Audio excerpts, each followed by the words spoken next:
everybody, welcome back to another episode of NB Bass, and I'm Donald Patterson, your host, joining you again for another week worth of shows.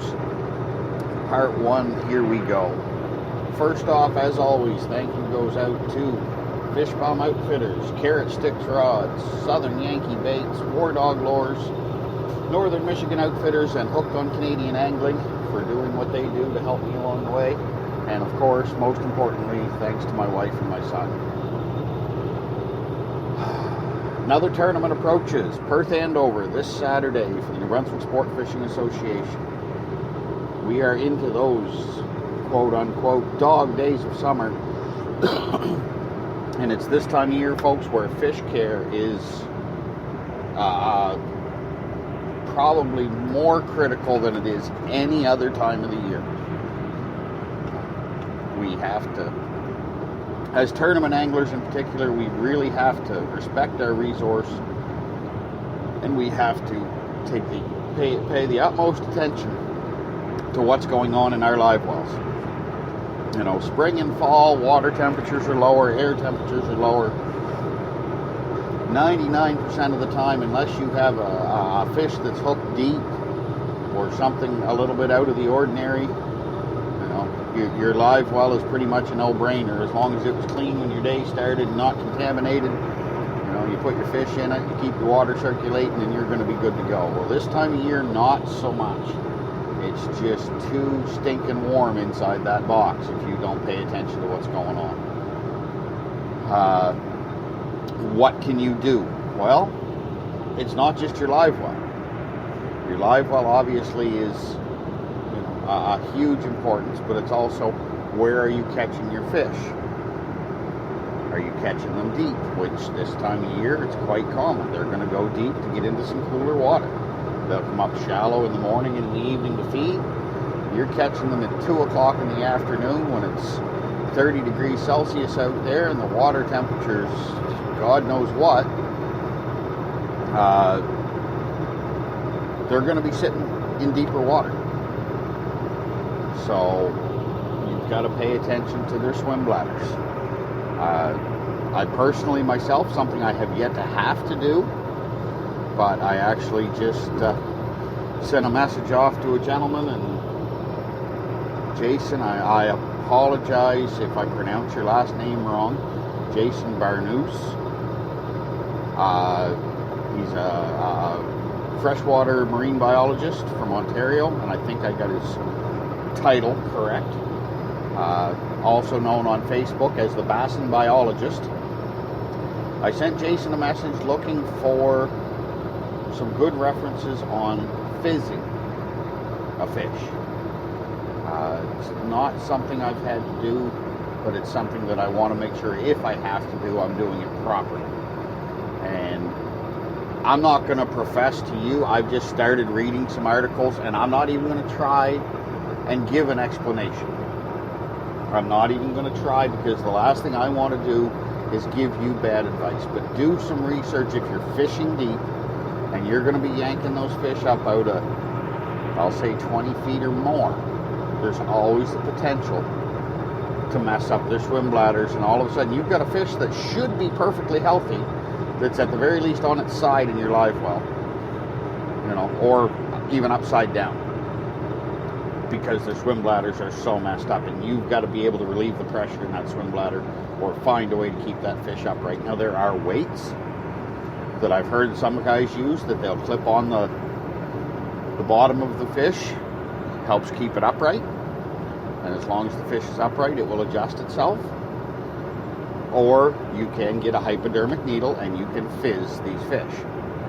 Whichever method you choose to use, just pay attention to them, because the last thing, as a tournament angler, you don't want the penalty for a dead fish, and as a person who respects the resource, we don't want to be putting fish back in the water at the end of the day with a crowd of spectators standing there watching the weigh-in, and here's a bunch of fish that are floating because they're dead because we didn't pay attention to what we were doing. So pay close attention. Weight them, fizz them, whatever it takes. Get those fish upright and moving around in your live well. Your live well itself Monitor the temperature of it. Keep it, don't let it get too hot. Nobody wants to leave the lid of their live well open because we all know how feisty these fish can be. And I have almost had fish jump out of the live well. And no, the live well's in the center of the boat. 9 chances to 10 they jump out. They're not jumping out and making it all the way out over the side. But do you want to have to stop what you're doing and chase flopping fish around the bottom of the boat because it came out of the live well? So it doesn't hurt to keep a little bit of ice on hand. But, and I've seen this mistake made, don't go buying a bag of ice from the store, throwing it in your cooler, thinking, oh, well, I can throw handfuls of ice, throwing handfuls of ice in the cooler, in the live well whenever I need to. A lot of that store-bought ice is made with chlorinated water.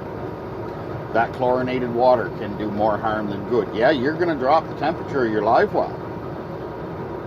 But if you use too much of it, that chlorine's going to kill your fish. So the night before, a couple nights before, I always carry, for going to a tournament, I always pick up a case of water. 500 milliliter bottles, 24 of them. You pick them up at the grocery store, pretty cheap. Throw a bunch of them in the freezer. Your tournament's on Saturday, Thursday night, turn around, throw a bunch of those in your freezer. Excuse me. When Saturday rolls around, instead of going to the store and buying a bag of ice to keep your lunch and your drinks cold in your cooler on your boat, throw a bunch of those frozen water bottles.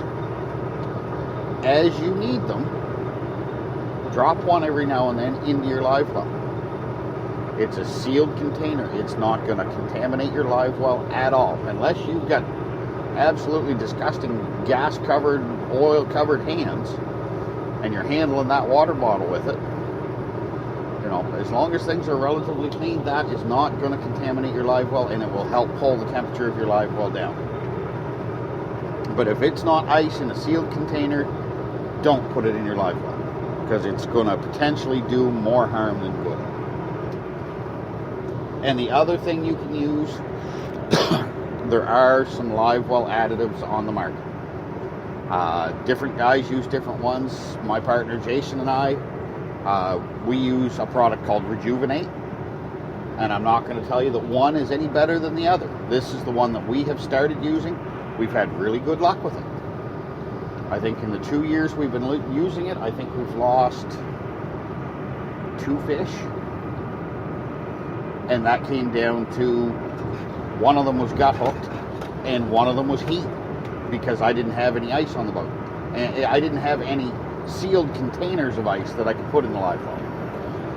So in 2 years, of putting quite a few fish in the boat, we've lost, I think, 2 fish since we started using this Rejuvenate product. And it has helped with fish that were bleeding, fish that were sluggish. This product, I'm trying to remember exactly what the label says, but it helps them absorb more oxygen. And it helps the water hold more oxygen, so when it gets hot like this, and they're in a live well that's just cycling water and not a huge body of water where they have all kinds of fresh water to maneuver through, it helps them with their breathing, I guess you could say. They don't breathe exactly like you and I, so, but no, it's I've seen it before, and I hate seeing it. Is guys will walk down to the shoreline, and there'll be a bunch of kids standing there, because especially at tournaments, there's always, even if it's not a big crowd, there's always some people that come out to watch a weigh-in. And there's kids there, and you're in the center of town. Like this weekend in Perth Andover, we are right in the middle of the small town of Perth Andover when we do our weigh-in. The town of Perth Andover is divided by the St. John River, and we're right in the center of town, right beside the bridge that crosses from one side to the other. So we get a half decent crowd out. It's nice to see, but then guys will walk down after their weigh in, and they'll just dump their fish back into the river,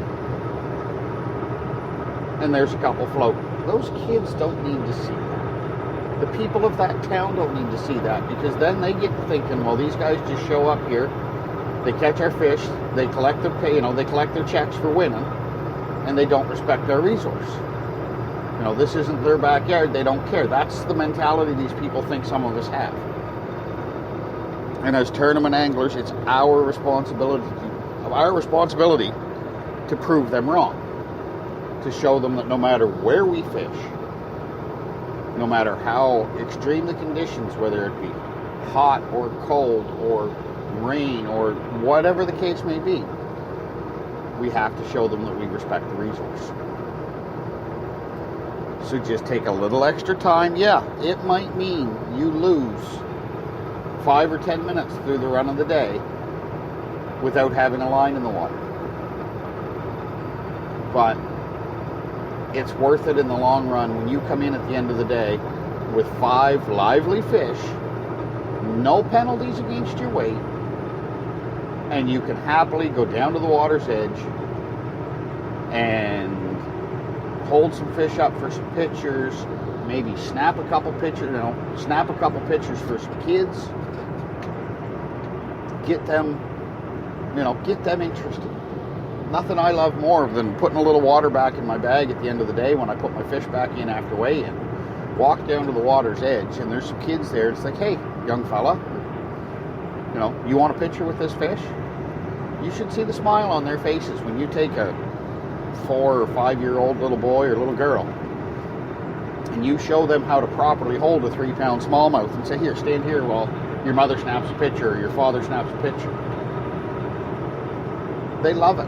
They absolutely love it. And that's part of what will keep them interested in coming back to the water, in the future. So a little bit of our time goes a long way. It's a few minutes a day on the boat, maybe a couple extra minutes on shore. Well worth every minute. Well worth every minute. So, like I said, guys and gals, just pay attention. You'll see what's going on. You'll see, you open your live well, you stick your hand in it, it feels a little warm, you've got to deal with it. No, there's a limited amount you can do. But the least you can do is put in some effort. You may not be able to, you can't fix every problem. But the least you can do is try. So, hopefully, if somebody listening is from the Perth Andover area or from that area at all up in Victoria County, if you're not fishing, excuse me, if you're not fishing with us this weekend, come on out, 4 p.m. Saturday, right down on the waterfront. You'll find us. We won't be hard to see. Come on down, watch the weigh-in, and hopefully myself and my competitors will prove to you that we do respect the resource and that we do care about what we're doing and we care about the fish that we're catching. If you can't come out, check out at NBSFA on Periscope. The last tournament didn't get a Periscope broadcast done because unfortunately I couldn't be there, and I'm the one set up to do it, so I apologize for that. But going forward, the rest of the season, I will be around, and I will make sure to get these things done. So. But at NBSFA on Periscope, at NBSFA on Twitter, at Quackers, Quackers 1976 on Twitter or Periscope.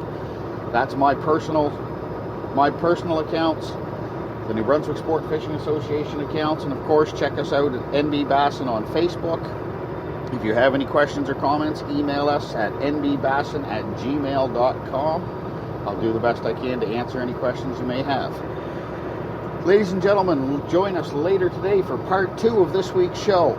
Thanks again to Fish Bum Outfitters, Carrot Sticks Rods, Southern Yankee Baits, War Dog Lures, Northern Michigan Outfitters, Hooked on Canadian Angling, and of course my wife and my son. Ladies and gentlemen, set the hook, keep those lines tight.